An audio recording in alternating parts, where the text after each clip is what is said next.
I fired myself 4 times. Travis, I gotta know, what is some business advice that most people say, yes, that's correct, but you're gonna be like, absolutely not? And they end up just blowing sometimes thousands or tens of thousands or hundreds of thousands of dollars on the wrong marketing service, and it made me sick.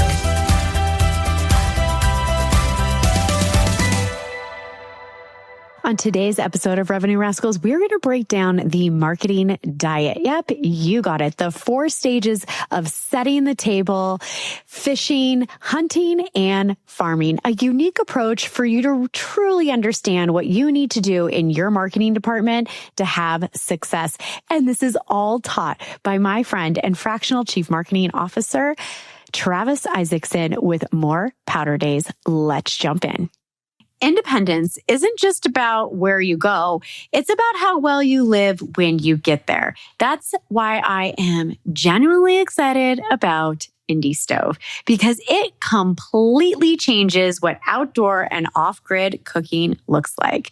Indie Stove is an ultra portable, collapsible stove that fits basically anywhere, but performs like a real kitchen tool. It heats up in minutes, holds up in wind, rain, and rugged terrain, and works with multiple fuel sources, propane, butane, or wood pellets. So you're never limited by where you are and what's available. But here's where it gets fun. This isn't just about boiling water. With Indie Stove's modular accessories, you can actually cook. The workspace stack gives you sturdy side sleeves, so your cookware, ingredients, and tools are right there when you need them most. No balancing acts, no chaos. The skewer stack lets you grill kebabs, vegetables, or skewered meals evenly with non-sag skewers designed for real heat control. And yes, people are baking chocolate chip cookies off the grid. Fresh cookies in the middle of nowhere. That is not survival, that's luxury. Indie Stove is built for people who want freedom without giving up quality. Real meals, real control, real independence. Whether you're camping, overlanding, prepping for emergencies, or just choosing a life that isn't tied to outlets and crowded kitchens. And because you're a Revenue Rascals listener, you get something extra. Use code Revenue Rascals at checkout and you'll receive a free workspace stack with your purchase of a stove, valued at $120. That's Revenue Rascals at indiestove.com. Because independence should taste incredible. Hello, Revenue Rascals, and welcome to another episode. And I am so excited to have my friend and fractional chief marketing officer, Travis Isaacson, here to talk about a balanced diet in marketing. And his spin on this, I thought, was so enjoyable, digestible, and easy to activate for any size business that I just had to have him come on. So, Travis, welcome to the show. Thank you. It's good to be here. Let's get rascally. Yeah, let's get rascally. Oh my gosh, I love it. This is going to be a great interview. So talk to me a little bit about being a fractional chief marketing officer and how you came up with the concept of this diet, this balanced diet of marketing. Yeah, so it actually goes back like 25 years or so. I sold a marketing service to small businesses forever ago. And I noticed something that just put a pit in my stomach. Like literally, it bothered me. But it took 25 years to get to, or maybe 20 years to get to where I was actually working on a real solution for it. And what I saw was business owners do a great job at whatever their thing is. Flipping burgers, making pizzas, HVAC, B2B services, whatever. But they get sold on marketing things that just aren't right for them. And they end up just blowing sometimes thousands or tens of thousands or hundreds of thousands of dollars on the wrong marketing service. And it made me sick. So even back then, I thought, I've got to solve this in some way. Well, 8 years ago, the timing was right to get out on my own and to just do this full time. So I did that. A few years into that, I realized that people are calling it fractional CMO work. So I've rebranded to that. But yeah, that's what I do. I help small business owners figure out what to do with their marketing and, importantly, what to not do in their marketing so they don't waste money.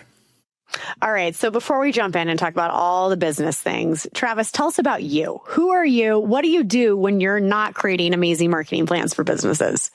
I am skiing, mountain biking, hanging out with my kids, adventuring with my kids wherever I can, and hanging out with my grandkids. They are awesome. And whenever I can, my wife and I are on dates, or even better, we are traveling and experiencing the world together. So I hear a clear theme of adventure for you. Am I right, Travis? Yes. So that actually pulls perfectly into the balanced marketing diet, because when I downloaded this PDF, and for my listeners, whenever I'm talking to experts that I admire and I would love to have on the show, my first thing is, hey, what do we want to talk about? What's special about what you teach or what you know or how you help people? So when you sent this to me, I mean, it just put a smile on my face because it was such a fun approach to marketing. And I guess it kind of shows that you know how to market, right? I mean, the through line is like pretty good. So let's break down what the balanced diet for marketing is and share that with the audience. And everybody listening, don't worry, we're going to make all the links you need in the notes so that you can download this and fully digest. Like that. Digest what the marketing diet has to say. You know, witty on this Monday morning, right? So Travis, share with us, first of all, the inception of this. And I think you probably talked about it a little bit in the beginning, but like what gave you this idea? And then how did it come to fruition? Yeah. So one of my very first clients, when I started doing this, I'd been helping them for, I don't know, 9 months, maybe a year. And one of the business owners came into a meeting once and said, "Hey, you're doing it all wrong. Your team, their social media posts are way too informational, and they're just not selling what we do. We're so good. Why aren't you talking about what we do and getting people to buy?" And I realized there was a major misalignment there in understanding. He thought that an organic Facebook post or LinkedIn post was going to reach new prospects. But that's not how the algorithm works. And I told him flat out, I said, look, you need to understand, your Facebook, Instagram, LinkedIn posts, organic, without being boosted, they're seen by only a few people. About 2 employees at your company, maybe a couple customers, you, and your mom. And that's all that ever see. Not really, but that's the majority of who sees your stuff. No, it's so true. Travis, when I first started my business and I was like posting and I was getting my like wheels greased on content. And honestly, the first comment every single time was my sweet mother. And I was like, oh my gosh, like at least we have different last names so that not everybody knows it's my mom every single time. But it's so true. Yeah, it's so true. So when I was experiencing that, I just had this idea to write it out on the whiteboard and kind of explain where customers are in the customer journey, and then like the marketing channel and where they specialize. And I realized, okay, I can show him visually that organic Facebook posts is for people much further along in the journey, or deeper in the funnel, if you want to use that framework. It's for people that are much deeper in the journey, and not for people at the front end. So I created a matrix kind of on the fly on the whiteboard, and then that expanded over the following years to a pretty robust matrix with now something like 140, 145 different marketing channels aligned across the customer journey. And as I did that, I had to organize them in some way. And I realized there is a way to organize them that is digestible. And that is to use food as the example. And some of this we have language for in business anyway. We always call salespeople hunters. And we think of advertising as fishing. Like you're fishing in a pond, you go to a place where you think that the fish are going to be, and you throw out a bait that you think will work. And farming, I heard SEO referred to as farming at one point.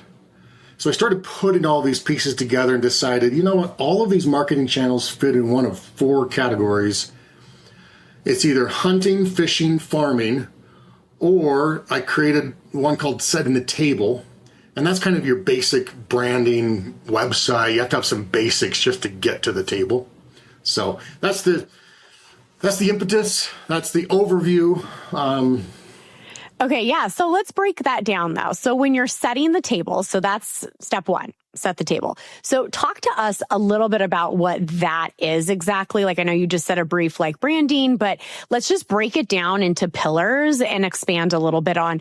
And also, people may have thought they set the table, but then like the fork's on the wrong side or the spoon's misplaced or the glass isn't where it's supposed to be. So let's break down setting the table and like the proper setup, just like cotillion. Yeah. To use that analogy, what I think I see most is they set the table for what they think is a steak dinner, and truly steak may be coming on the plate, but they're using plastic forks and maybe fake silverware knives and plastic or paper plates. So they're just a real mismatch. You know, maybe they have wine, but it's in a solo cup or something, right? So there's just a misalignment or a mismatch.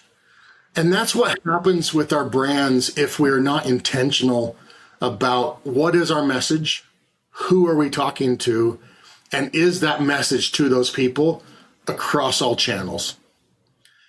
If we don't have the messaging right, the brand right, the customer right, then it all feels pretty jumbled. And actually, many prospects won't even know who they're really talking to because they don't associate what they saw in an ad with what they see on the website or what the sales rep says to them, right? Because they're Oh my gosh, yes. So I actually believe setting the table is the hardest part of business growth. My opinion. The reason why is it's a bit of a domino effect or a stacking effect, because if the messaging isn't written properly, if you're not communicating effectively across all channels, it causes confusion.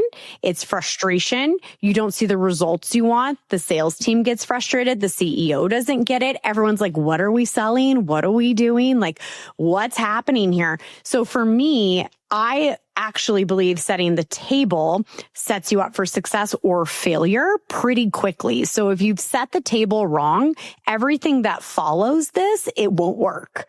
Yeah, I'll give you an example. That company I was telling you about earlier, they are a CRM service, a CRM solution.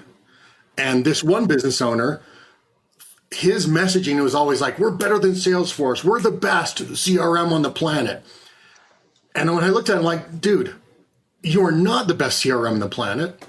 You are the best CRM on the planet for this audience and this solution. And you really are the absolute best at that. But his broad messaging of we're the best at all CRM, it was landing flat. So he was setting a really ugly table because people intuitively could see the table and go, that's not the best meal. That's paper plates and spam. I mean, how is that the best meal? So, and I've seen this, you know, we've all seen this a lot, I think.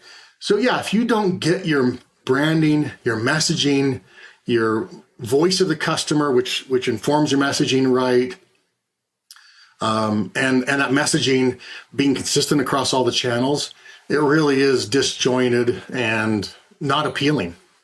It's not a meal that people want to sit down to. Yeah, it's definitely not like, I'll take another one, right? So let's talk to, I really want to kind of dig deep here a little bit because I know just from what I've seen how frustrating this can be for people. So for example, what's a simple exercise, even if it's on a whiteboard or anything, that if someone's struggling with their marketing, I'm going to challenge them today on the show to go back and think about their messaging and their positioning, because I really truly believe that has that causes so much friction in the sales cycle. So if somebody is listening right now and be like, yeah, Michelle, you're speaking to me. I know. And I think this happens a lot, not just with SaaS products that blend together their features and benefits. They're similar to other ones like the CRM one, also professional services. And, you know, I think professional services are like really hard actually to differentiate and to go to market with that. So what advice would you give people, or like just a real simple exercise? Yeah, it's actually, it's so powerful, and it is pretty simple. The concept is understand what your love group, the people that love you the most, love your product and service the most, how they talk about you, and use their language. So for this company, what I noticed was everybody was saying, it's like a virtual assistant. They're like my virtual assistant. This is for field salespeople who don't have time to go type on their computer into a CRM. They said, yeah, I can just talk to it, and it's just like my virtual assistant CRM thing. Well, that became the message. That was easy. And I have another client more recently. It's a resort hotel up in Park City near you. And they were saying one thing, but their customers were saying something a little bit different. Their customers saw one particular amenity as the main reason that this company is awesome. But the company wasn't talking about it at all. Like, it was buried on the fourth page. They totally buried the lead. So to answer your question, the thing to do is to figure out, what do your customers say about you, if possible, when they're talking to other potential customers. If you can capture that and then use that and form that into your message, you're going to be on target all the time. I love that so much. What's the easiest way to capture that? If you're a company that has a lot of online reviews, that's really easy. Well, you have to use AI sometimes to parse through all of that. That's what I had to do with this hotel. If you don't have that, then customer surveys or customer interviews. The tricky part is getting someone to listen to the customers who isn't biased and looking for their answer that they think is what describes them. So if you were the business owner, I would say, great, give someone else all of that customer data, maybe the newest employee or an outsider, and have them parse through it and figure out what's the common thread. And then you, as the business owner, can come back and massage that and work that into, the message and so forth. But you somehow, reviews, surveys, or customer interviews, you got to hear from them in their language using the specific terminology that they use. I love that so much. One thing I always say is like, just keep it simple, people, and go talk to people.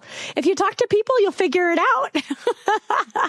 Like sometimes it's overthinking. Okay. I love that. All right. So then when we set the table properly, that gives us the foundation and the legs in order to make the next step. So, after you set the table, it's time to go fishing. And fishing, I also think, is really challenging. Now, the way I was brought up in the world, right, is I'm a salesperson at my heart. Like, that's like what I spend most of my life doing. So for me, the sales part of it, so once I have a qualified lead in my world, I'm like, here we go, right? So to me, that's the easiest part. And other people listening will be like, you're crazy. That's the hardest part, right? So, but I do want to use this opportunity talking to you to talk about what I believe to be the hardest as well to inform my audience. So fishing. Let's talk about fishing and the different ways that you can find the ponds and cast the line. Yeah. And just so that we're on the same page, I put sales efforts in hunting. I put more of the advertising efforts into fishing, the fishing category. So anyway, fishing, it's a lot like what it sounds. You want to go catch cutthroat trout, and you know that cutthroat trout are at this lake, and your dad always taught you that it's in this part of the lake. And then you kind of adjust the season, figure out where we are in the season, and you put on bait that you think the fish will catch or will bite. Similarly, digital advertising, but advertising in general is very similar. You are deciding what's your pool that you're going to go play in. And it might be as broad as Facebook, but then you got to narrow it down to who on Facebook? How do I target this audience on Facebook? And then you're trying to decide what's the bait that they want to bite, that they want to truly eat. So you throw out a concept, you throw out a test. Hey, I'm going to do this messaging. And if they bite, then great. If they don't, we have to be humble enough and interested enough in the customer to understand, oh, they're not biting this at all. We need to try a different tact altogether. So that's where it becomes challenging, is if we don't realize that it's so much like fishing with trial and error, and the pond may be wrong, or the bait may be wrong, or the time of day may be wrong, or whatever. If we don't understand that, we get frustrated and we find ourselves going, oh, you know what? That just doesn't work. We tried that. It doesn't work. And the reality is the channel might work, but you hadn't fully tested it, taken it down the path to figure out if it truly can work for you, because you only tried one bait in one pool on one lake at one time. Yeah, I think that's really important for everyone to listen to, because a lot of people get frustrated, especially if they're a scaling startup phase where they just have not cracked that egg usually. And, for me, a lot of the hunting I do, that's a one-to-one hunt, right? So a salesperson's trained on the one-to-one hunt. Like you either go to a conference or you're cold calling, you're emailing. It's not the same as marketing and fishing to gather a big pool of people, right?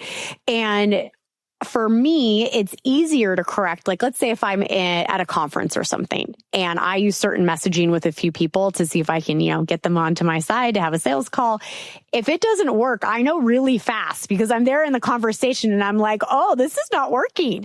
So now let me change the messaging and let's see what happens. So for me, that experience in person with people or on the phone or Zoom, it's so much easier for me as a trained sales professional to do that. What's hard for me as that trained salesperson is to look at analytics on a dashboard from a marketing perspective and figure that out. And when I started becoming a fractional chief revenue officer, that's a muscle that I really had to strengthen so that I could be an effective leader.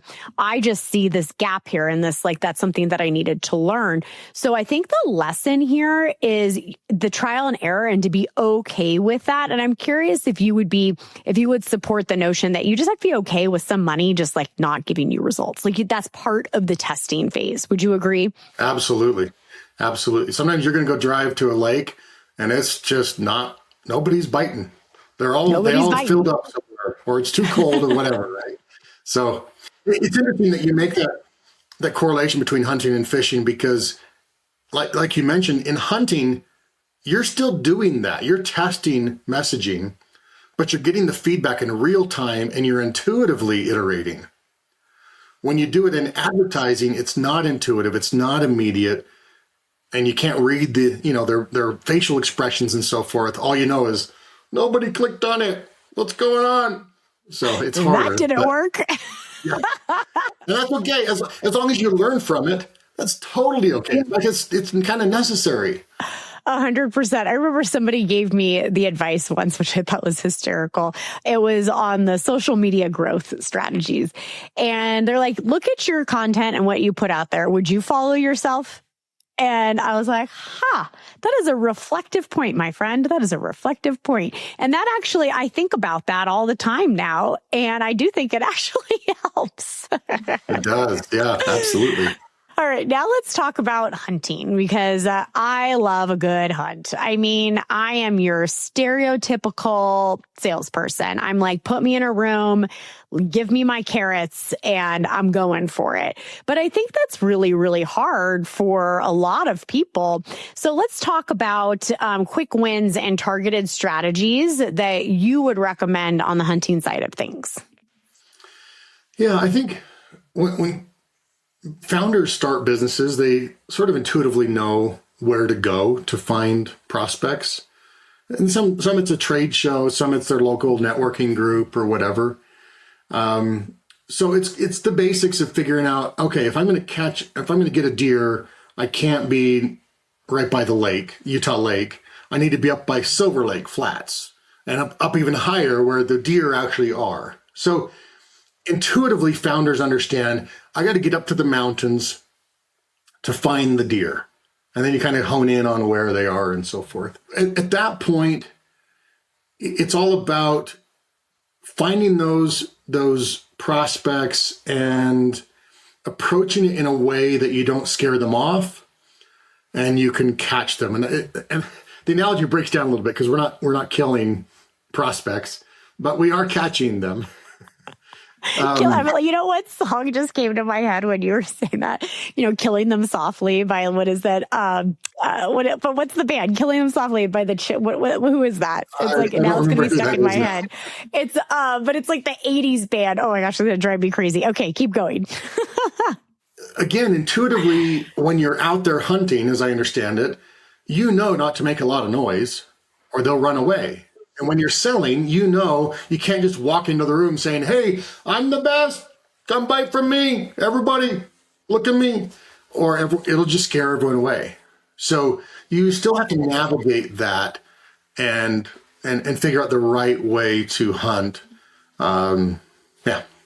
I think I think it's really, and for me, it is, I always have the same strategy anytime I go to a trade show, for example. We'll use this.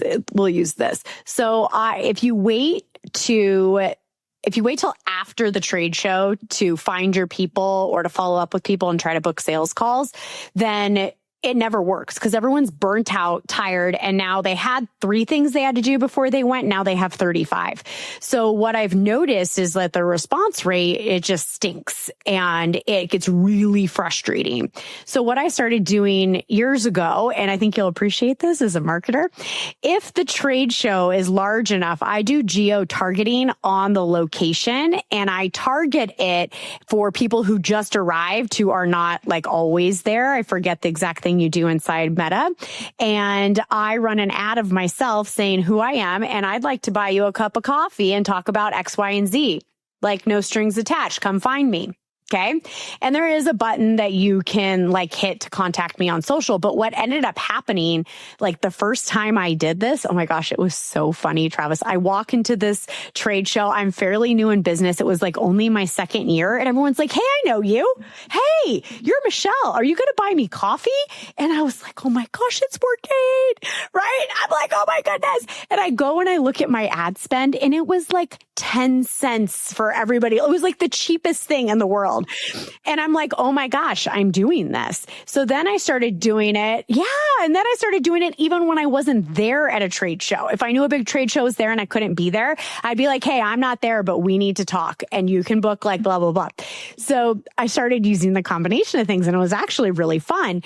And it helped me really quickly get the meetings during the trade show, build the relationship so that afterwards, when we wanted to go to the next step of the sales cycle, they prioritized following up with me versus somebody they barely knew, had no connection to, didn't know why it would be important to talk to me. So that's one way to get super creative, combining the fishing and the hunting, and it's fun. It is. And it's such a missed opportunity. Sales and marketing are often in silos and they operate just differently without really talking to each other that much, except they blame each other.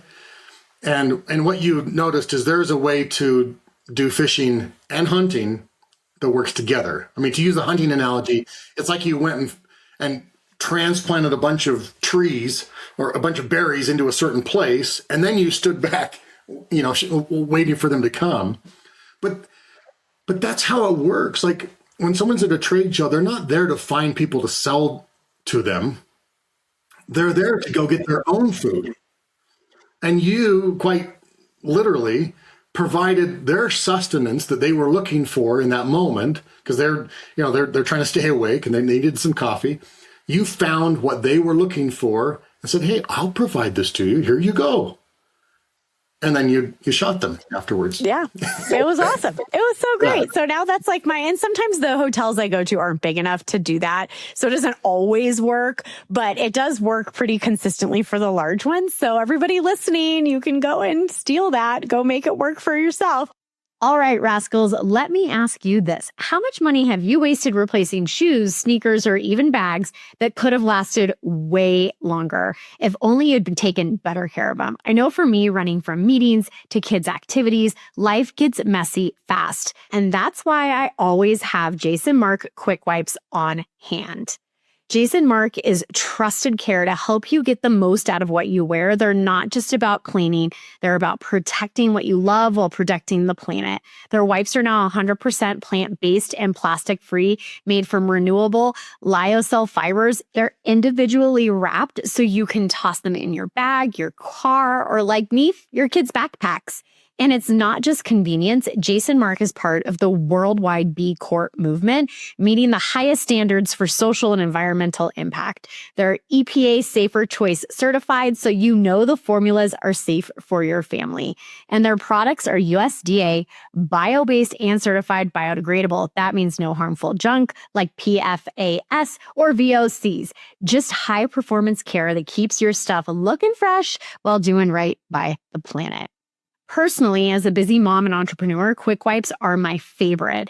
They've saved my sneakers from coffee spills, playground dust, you name it. One wipe and I'm ready to walk into my next meeting looking sharp.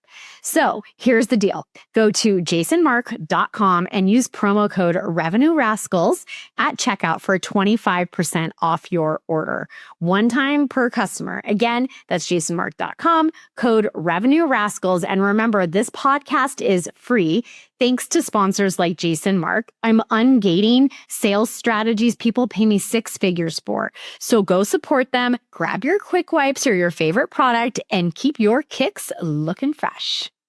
All right, so let's talk about the last stage of it all, which is, I'm trying to remember off the top of my head. It was, oh yes, farming. So farming, oh my gosh, so farming is actually really fun for me. I love farming. And the reason why I love farming is, to me, all of the really hard work is done.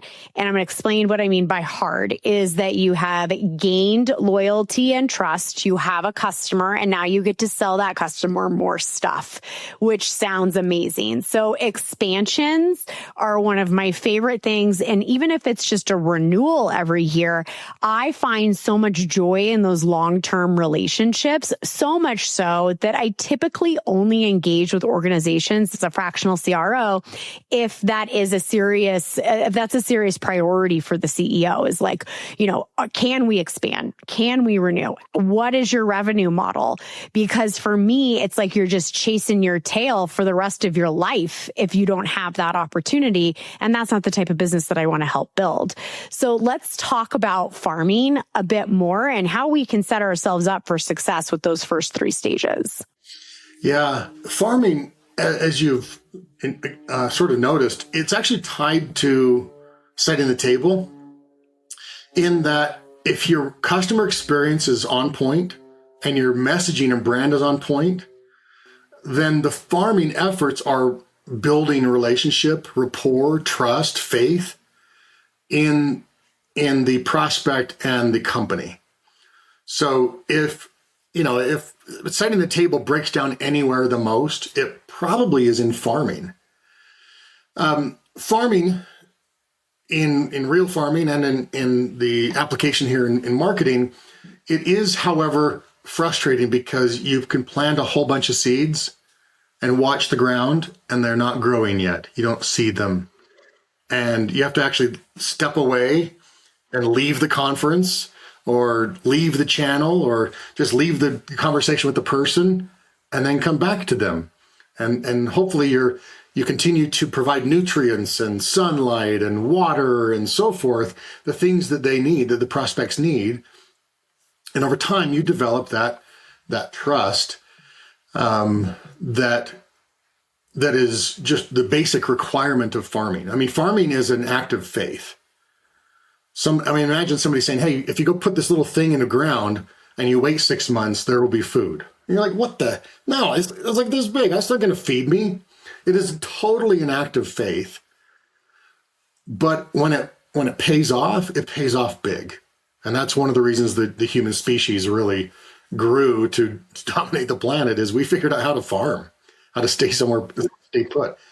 And What's really fascinating about farming is you're really building relationships with two sort of core basic types of entities, with the human being and with the digital being, with the robots, the Googles, and the AIs, and so forth.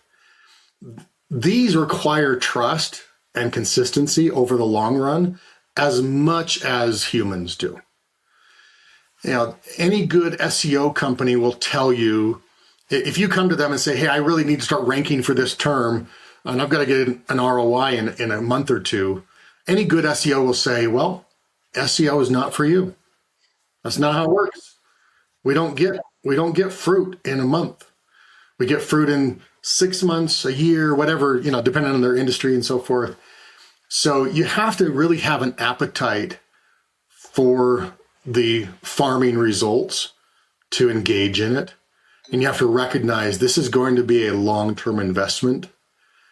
It will pay off, but it'll pay off only eventually. And to be fair, only if you plant the right seeds in the right ground.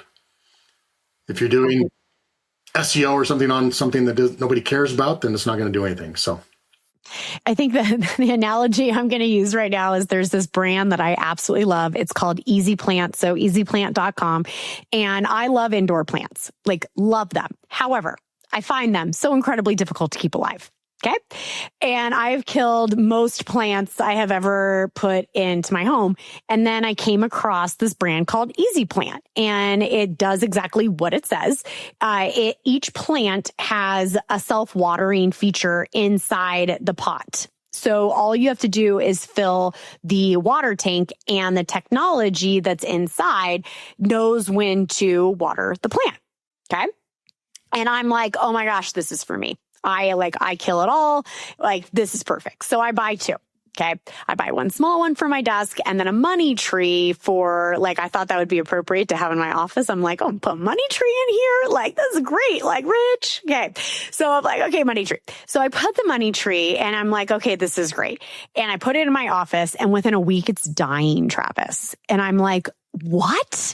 How can I kill the self-watering plant? And it's a money tree, and it's in my office. Oh my gosh, I've got to get rid of this thing, right? I'm like, this is like bad luck. It's a bad omen, like all the things. So I go online. I'm like, how could I have screwed this up, right? Well, of course, I didn't read the instructions that these money plants need a certain like angle of sun to thrive. So yeah, it's getting watered, but the angle in my office, although it's a bright and airy space, it was just missing it. So I pick up the plant, and I'm like, I'm going to keep my money omen so good for 2026. I'm like carrying it downstairs, this giant money tree.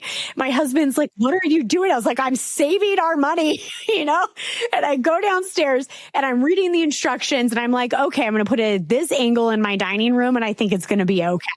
Right. So then I had to carefully pick off all the dead leaves, and then, you know, put it in the right position. And 2 weeks later, my money tree is growing, and she's shiny, and she's amazing. And so to your point, like, I had some of the formula down, but what I skipped were the other things that I needed in order to farm or produce this beautiful money tree. So that's my story. Boy, that is absolutely on point. And it's one of the more tricky categories of marketing channels because of that, because it takes time to see the results, but you don't know if it doesn't work until it doesn't work. And so it has to be built on good theory. And that's what, you know, the instructions were. That was, they figured out the good theory for how to successfully grow the money tree. And you just didn't read that. So it didn't grow for a while. But once you understood the theory and you reapplied that theory to the farming efforts, it bore fruit. It bore fruit. It was quite funny. All right, Travis, I got to know, what is some business advice that most people say, yes, that's correct, but you're going to be like, absolutely not. Could not disagree more. Ooh. It's a good one. Everybody's got one, though. Yeah. I mean, off the top of my head, this is too easy. As it relates to marketing, one of the more common things I hear is, yeah, we tried that didn't work. And the reality is, like you said, like your analogy, yes, you tried growing the money tree and it didn't work. but it wasn't the money tree's fault. It was, you just didn't read the instructions. Operator error. Yeah.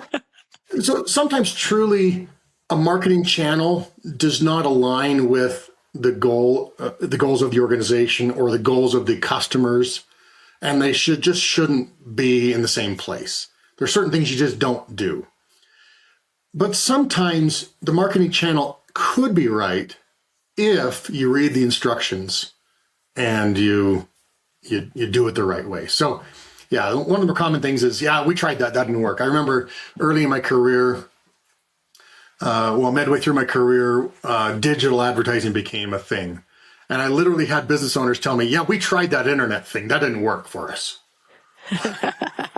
Okay. It sounds silly now.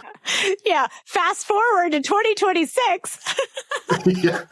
They tried something on the internet and it didn't work. So they just kind of threw out the entire category. And yeah, I get that all the time. Most of my clients come after they have a few battle scars of working with agencies or consultants or whatever that just didn't work for them. So like, yeah, those agencies, they just suck. They don't work for me. Well, there's more to it than that. So I think maybe being too quick to judge an entire channel or even a service provider or category of service provider would be a common misstep. Yeah, that makes total sense to me. The other one we've talked about a lot, and it's just a misalignment of the channel plus messaging plus customer needs.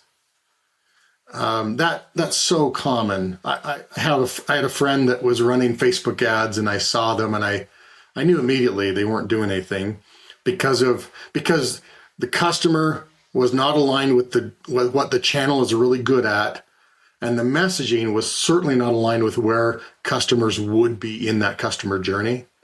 So I texted him and said, "Hey, I saw you running Facebook ads. How's it going?" Why? Because it's not going. What do you know why? Yeah, we can talk about that. Let's talk about that. But that misalignment is a big thing. And I'll actually share a quote that I think shapes a lot of how I see marketing. For a period of my career, I studied Lean Six Sigma, operational improvement, quality improvement methodology. And there's a quote that W. Edwards Deming, he's considered the father of quality improvement, said that I think is just powerful. He said, all organizations are perfectly designed to get the results they get. Another version of that, and who knows what he actually said because it's not always clear. All organizations are perfectly aligned to get the results they get. To me, that is so powerful because if I'm a business owner and I'm like, hey, gosh, sales are not where they need to be. We want to go quick point blame at something. And the reality is there's something about our organization or our strategy that is misaligned because we are perfectly aligned to get the results we're getting. So if we want to get different results, we have to align differently. That's really powerful. I love that. That was a great one. Amazing. All right, Travis, tell us about the most rascal thing that you have ever done in business.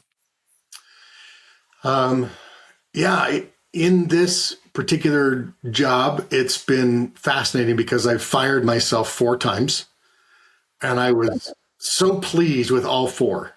So 2 of them, the companies sold, and that's the objective for those business owners. It was like, hey, we need to do this. We need to be able to sell the company at some point, and they were able to, and it's awesome. And I just worked myself out of a job, which it's kind of the good and the bad, right? But I loved it. I mean, it's my favorite thing. The other 2 were quite a bit more rascally in that I approached the business and said, hey, what we're doing right now in marketing and the plans that we've kind of looked forward to, I'm not sure that really aligns with what you want or what your team is capable of doing right now. Is that right? With one of them, I said, we're on a trajectory where we could really grow this thing, but is that what you want? Do you want to be 10 times bigger, have 10 times as many employees? Or are you happy with the lifestyle business that you have? And he thought about it and concluded, actually, I don't want to be big. I'm actually just fine. So we cut his budget from, he was spending $40,000 a year. We cut it to about $400 a year. And I fired myself because that's not why, because the alignment wasn't there. What he actually wanted was not aligned with what we were doing and what he said he wanted earlier. And another client was kind of similar in that there are a lot of moving parts and pieces, but I came back to them and said, I don't think the team is currently able to go the path that we've been talking about going. And if that's not the case, I shouldn't be being paid. I either need to scale back or just not be a part of the organization until, we want to go in this trajectory and so forth. So I don't know if that's rascally, but it's fun to say that you fired yourself 4 times. Yes. I will also say that it's ethical, which helps clearly get the next client if people are knowing that is how stand up you are. And when it's misaligned, it's misaligned. And I think that is like an important thing in the fractional space, because we do get ourselves fired. When we do a good job, we're actually fired. So it's an interesting business we both signed up for. Yeah. Life is too short to be selling stuff and taking money for stuff that isn't adding value. Yes, it's so true. We all want to contribute. We all want to put our dent in the universe. And yeah, sometimes we have to fire ourselves to do that. Absolutely. Travis, is there anything that I forgot to ask you that you wanted to share with the audience, except for how people can get a hold of you? This may be more than you want, but I am interested in whether you've seen a misalignment in marketing and sales. In all of your experience with many different companies, do you ever see that? Sales is doing one thing, marketing is doing another. And if they would just sit at the same table and talk for a minute, things would go better? Every single company I've ever helped. So yes, it's actually my main motivation for being a chief revenue officer was that, because what happened is when I first started my business, my first fractional C-level position I got was a fractional chief sales officer. And when I got the sales officer role and I started working in that company, we were seeing a bunch of success. And then we were bottlenecked. And we were bottlenecked because marketing wasn't supporting the sales side. And so I went to the CEO and I said, listen, this is what's happening. We need to fix this or we won't be able to solve the sales problems, because when I listen to calls, people are showing up for something totally different than what we've got. So when that happens, we can't sell and we can't hit our metrics. So we need to fix this. And this happened to me my entire big corporate career too, just working for Fortune 500s. I think that there is a slice of the pie out there of these really large companies that they're so large that they can allow for more error in their marketing because they've been around for so long. They're so big. They're just winning based on market share basically, and what they've done forever ago. And it really frustrated me. And I remember asking if I could start the sales enablement department at a company that I was working for before I started my own company. And they laughed at me. They're like, why do we need that? Who cares what marketing's doing? Sales is doing all the things. And it was just this light bulb moment where I was like, I am in the wrong place and I need to hightail it out of here. So for me, every single opportunity I have, there's a disconnect. And so what happened with that CEO, he's like, fine, you're my new chief revenue officer. Let's do it. And I was like, okay, here we go.